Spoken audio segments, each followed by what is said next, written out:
Bonjour à tous. Cette semaine, je suis à Triel-sur-Seine, au théâtre Octave Mirbeau, pour vous faire découvrir une compagnie, la compagnie des Comédiens de la Tour.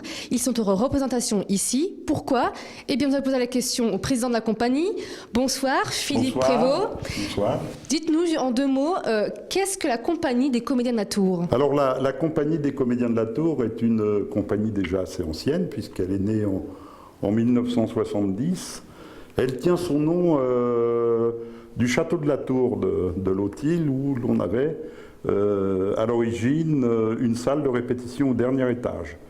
Et depuis 1977, nous sommes installés dans cette salle qui était autrefois un gymnase, le gymnase municipal, et qui nous a été attribué pour qu'on en fasse une salle de spectacle, un petit théâtre. Les différentes municipalités qui se sont succédées à Triel nous ont toujours fait confiance pour gérer ce lieu que nous adorons et qui porte aujourd'hui le nom d'Octave Mirbeau, auteur, journaliste, écrivain célèbre, contemporain d'Émile Zola et qui a résidé à Triel les 8 ou 9 dernières années de sa vie. Il était triellois.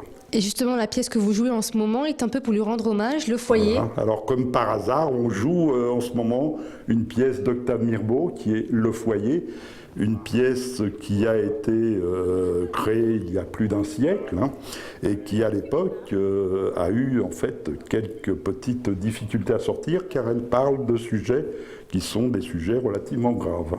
De quel ordre, justement? Racontez-nous un petit peu. L'histoire du foyer, c'est l'histoire d'une association, d'une institution humanitaire qui recueille des petites jeunes filles de 16, 17, 18 ans, 13 ans même, petites orphelines, qui leur donne à manger et qui les fait travailler, un peu comme aujourd'hui, on fait travailler des enfants dans les pays d'Asie notamment. Donc cette institution est administrée par un président qui est un baron de l'ancien régime, le baron Courtin, bonapartiste, un vieux monsieur marié à une très jeune et très jolie femme, et le baron il profite un peu de la situation pour détourner un peu les subventions qu'il reçoit, etc. Donc c'est un peu jouer finalement l'histoire d'un escroc honnête, quoi, un petit peu. Voilà, c'est ça, oui, ça rappelle quelques hommes d'aujourd'hui quand même, un petit peu. Mais seulement la jeune femme qui a une petite quarantaine d'années à peine, s'est pris d'amour pour un jeune amant qui lui n'a que 26 ans et qui va venir un peu comme un chien dans un jeu de quilles mettre la pagaille dans cette belle harmonie. Vous êtes vous-même comédien, vous l'avez dit. Est-ce que c'était particulier de jouer cette pièce pour vous? Alors moi j'adore Mirbeau, je crois que j'ai lu pratiquement toute l'œuvre d'Octave Mirbeau, qui n'a pas écrit beaucoup de pièces de théâtre, une petite dizaine.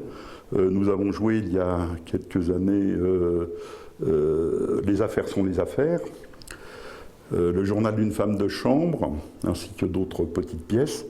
Mais c'est un personnage, bien sûr, que j'adore sa littérature. Et j'étais très content, il y a 3-4 ans, que Sylvie, metteur en scène, décide de monter le foyer. Et justement, nous allons la rencontrer, cette metteur en scène. Elle nous attend. Et nous sommes donc dans la salle de spectacle du théâtre avec la metteur en scène, Sylvie Langlois. Bonsoir. Bonsoir. Racontez-nous, c'est quoi justement de mettre en scène une pièce qui a 100 ans? Une pièce qui a 100 ans, mais qui est encore d'une actualité énorme, que ce soit Le Foyer que j'ai mis en scène cette année, ou Les affaires sont les affaires, déjà d'Octave Mirbeau que j'avais mis en scène en 2003, qui était aussi toujours d'actualité. Donc malgré que cette pièce soit d'une actualité importante, je replace toujours le contexte dans l'écriture, c'est-à-dire il y a 100 ans, avec les costumes de l'époque, avec aucune référence à maintenant. Vraiment, on reste bien à chaque fois dans l'époque, ce qui permet en fait de voir toute la force et tout le génie d'Octave Mirbeau, et de voir malheureusement que les événements qui se passaient il y a 100 ans sont toujours d'actualité. Donc ça, donc mon parti pris est toujours de rester dans l'époque de la pièce. Est-ce que c'est compliqué justement de rester à l'époque d'il y a 100 ans? Non. Ça peut être compliqué peut-être pour les costumes, le mobilier, les petites choses comme ça, pour retrouver le décor et les costumes de l'époque. Donc, mais on a au niveau du théâtre un club les Cousettes de Mirbeau, donc qui nous font des costumes. On a aussi nos bricoleurs, donc on cherche de la documentation pour voir ce qui se faisait comme mobilier. Bon, c'est aussi, ça fait partie de tout le travail du théâtre et c'est bien. Bon, c'est la seule difficulté, le reste non. Ah si, peut-être pour les comédiens, le fait d'un certain parler qui n'est plus d'actualité aujourd'hui.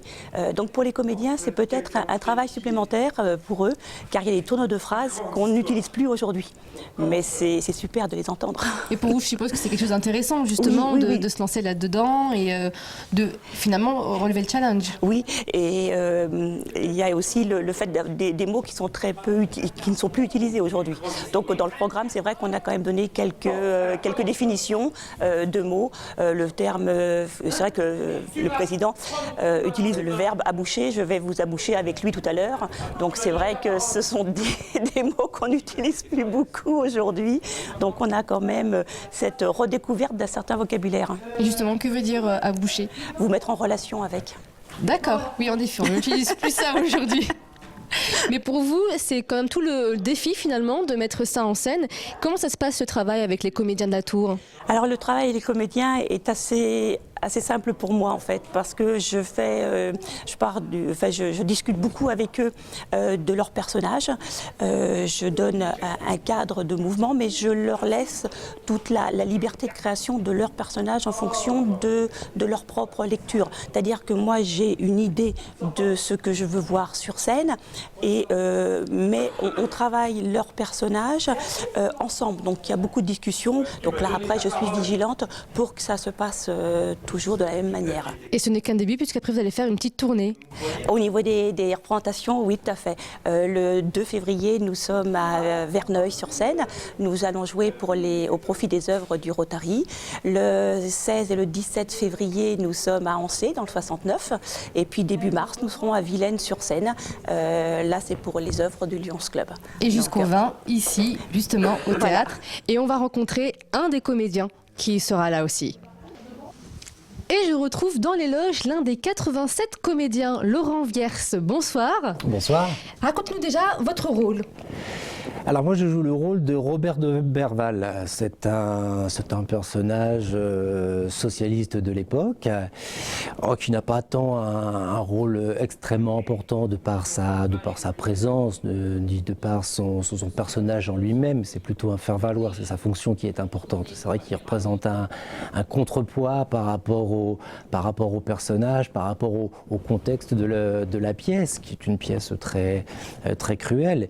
Et sa fonction à lui de mettre un petit peu une petite touche d'humanité là-dedans, un contrepoids de justice et de respiration, mais qui sert à mettre en exergue toute la cruauté. Et dans cette pièce, c'est pas ce que représente Robert de Berval qui est important, mais justement il sert à mettre en relief tout ce qui est noir justement, et c'est sa fonction qui est complètement écrasée qui rend la pièce encore plus terrible, encore plus cruelle. Et qui est une pièce qui date de près de 100 ans. Vous êtes d'ailleurs en costume d'époque vous-même. Voilà. Est-ce que c'est particulier de jouer ce type de rôle ? Oui, parce qu'il faut on n'a pas du tout la même tenue qu'une pièce actuelle. Effectivement, il faut porter le costume, se tenir bien droit. Après tout, comme on dit dans la pièce, c'est un socialiste en gilet à fleurs. Effectivement, faut le porter. Ça nous oblige à une certaine rigueur, une certaine tenue. Et on est dans un cadre très somptueux. Enfin, c'est un socialiste qui essaye d'évoluer dans un cadre très somptueux. Effectivement, on se doit une certaine rigueur physique. Oui. Avez-vous pu parler au baron de l'emploi de l'été ? Impossible de placer un mot. La charité tout le temps. La charité sans arrêter, la charité sans pitié. Mais pourquoi vous obstinez-vous Non, à mais lui dire sincèrement, vous le trouvez intelligent ? Ah, Vous m'étonnez, hein ? un peu gamin, un peu paradoxal, mais doué. Disons qu'il lit des feuilles avancées, hein, et puis ça lui donne une attitude dans les salons. Un socialiste à gilet à fleurs, un farceur. Vous êtes aussi donc l'un des membres de la compagnie des comédiens de la Tour. Oui. Ça fait longtemps, qu'est-ce qui vous intéresse dans cette comédie, quand vous jouez avec eux ? Eh oui, ça fait une grosse dizaine d'années maintenant, ça fait 11 ans. Ce qui me plaît, c'est au niveau théâtral, c'est le répertoire. C'est vrai qu'il n'y a pas de répertoire. J'ai pu en une dizaine d'années explorer énormément de pièces différentes, d'époques différentes, de tons différents, de la comédie, des pièces historiques. Vraiment, on explore énormément de choses et on apprend beaucoup de choses et on s'immerge dans énormément d'univers différents. Et dans cette troupe des Comédiens de la Tour, ce n'est pas seulement une troupe, c'est une aventure humaine. Nous sommes nombreux, comme vous l'avez dit, effectivement, on est 87. Et c'est tout ce qui est périphérique autour, on explore tous les métiers du théâtre, la conception des costumes, le tractage, la publicité. Et puis on vit des émotions humaines formidables autour d'une aventure d'une pièce, en déplacement ou autre. Et ça, c'est unique, ça. Comment est-ce que vous pourriez résumer en 2 mots la comédie que vous faites ici et puis surtout la compagnie des Comédiens de la Tour, pour ceux qui ne connaissent pas? Alors, on va dire c'est de l'humour noir, un témoignage historique, à l'image d'Octave Mirbeau qui était journaliste. Effectivement, on peut vivre cette pièce un peu comme un témoignage. Il n'y a pas d'artifice imaginaire, non, c'est terriblement, on rit jaune. Ça c'est formidable, c'est extraordinaire, c'est jubilatoire. Hein. Le public ne s'y trompe pas. D'ailleurs, on a c'est vrai qu'on n'est pas comme des comédies avec des gens qui s'esclavent de rire, mais on a des petits rires contenus et des remarques à la fin de la pièce qui sont extraordinaires. C'est-à-dire que les gens vivent la chose beaucoup plus intensément qu'une simple pièce de boulevard. Et l'esprit de la compagnie, si je devais résumer, c'est vivez notre saine passion et solidarité. Très bien, merci beaucoup. Et vous pourrez justement vivre cette passion ici, au Théâtre Octave Mirbeau, jusqu'au 20 janvier. La chronique se termine ainsi, et bien sûr, comme chaque semaine, avec l'agenda des bons plans.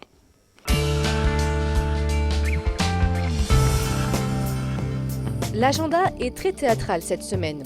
On commence par la pièce La controverse de Valladolid, jouée à la nacelle à Aubergenville.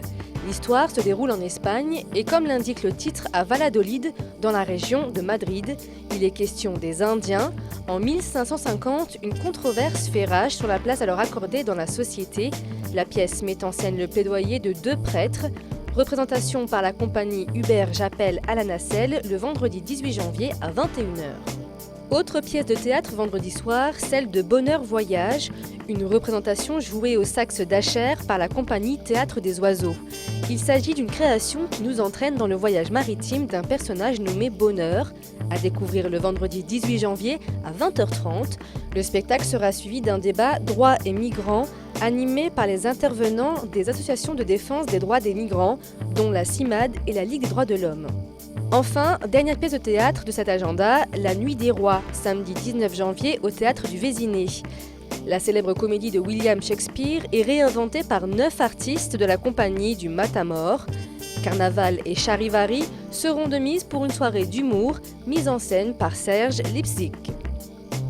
Amateurs de concert, je vous propose d'aller écouter les élèves des 2 orchestres et les chorales du Conservatoire de Maisons-Laffitte. Ils joueront des extraits d'œuvres célèbres du XIXe siècle, comme le Beau Danube bleu de Strauss, ou la Barcarolle de Jacques Offenbach et la Romance de Ludwig van Beethoven.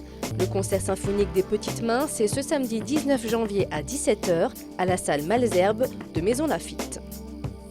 Et on termine cet agenda avec un opéra de Purcell, King Arthur. Le roi Arthur est en représentation sous la direction de Hervé Niquet à Versailles à partir de samedi 19 janvier 20h et jusqu'au 24 janvier. La légende de ce roi est mise en scène à l'Opéra Royal du Château de Versailles. C'est la fin de cet agenda. Bonne semaine culturelle à tous.